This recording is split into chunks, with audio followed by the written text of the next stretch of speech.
Praise the lord. అందరికీ వందనాలు తెలియజేస్తున్నాను. ఈరోజు దేవుడు ఇచ్చినటువంటి వాగ్దానము ద్వితీయోపదేశ కాండము 28వ అధ్యాయం 6వ వచనంలో వ్రాయబడినట్టుగా, నీవు లోపలికి వెళ్ళినప్పుడు దీవించబడదు, వెలుపలికి వచ్చినప్పుడు దీవించబడదు.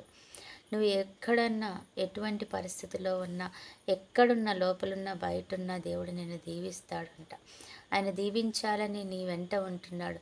మోషే అంటాడు కదా, నువ్వు నాతో కూడా రాకుండా నేను ఎక్కడికి వెళ్ళను ప్రభా, నువ్వు వెళ్ళమన్న చోటికి వెళ్ళాలంటే నువ్వు కూడా నాతోటి రావాలి ప్రభా అంటాడు. అప్పుడు దేవుడు సరే నేను కూడా నీతో వస్తాను అంటాడు.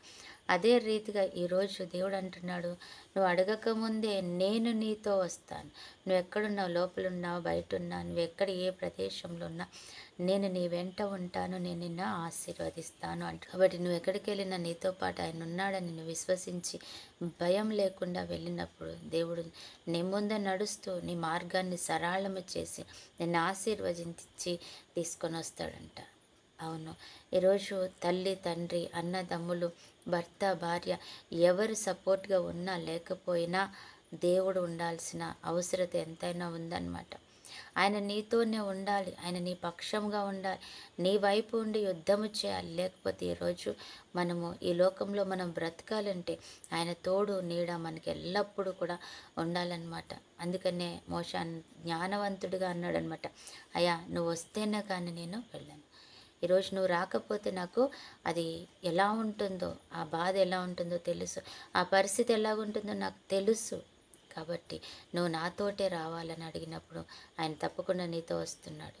ఈరోజు నిన్ను కూడా ఆయన అలాగే అంటున్నాడు. ఈరోజు నీతో పాటు ఆయన ఉంటాడంట. నువ్వు ఎక్కడికి వెళ్తున్నా నేను అక్కడ నీతో పాటు ఉంటాను. నీకు బదులుగా నేను మాట్లాడతాను, నేను నీకు బదులుగా నేను ఆ పని చేస్తాను. నువ్వు నిలబడు అంతే, నువ్వు ఊరక నిల్చుండి చూడు, నేను యుద్ధం నేను చేస్తాను, నీ వైపు విజయం ఇస్తాను అంటున్నాడు దేవుడు. అటు కృప మనందరికీ ఇచ్చును కాక. ఆమేన్.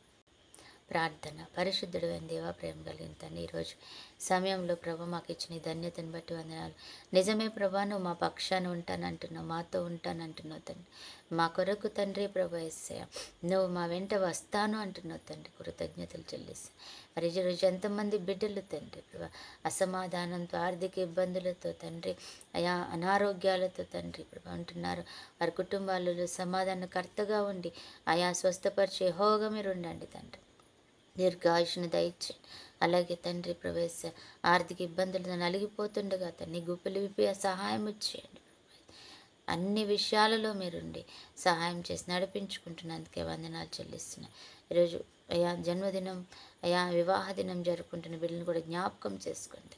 వారితో పాటు మీరుండి నడిపించుకోమని, సంపూర్ణమైన ఆశీర్వాదంతో నింపుకోమని యేసయ్య శ్రేష్టమైన నామంలో ప్రార్థించి అడిగి వేడుకుంటున్నాము తండ్రి.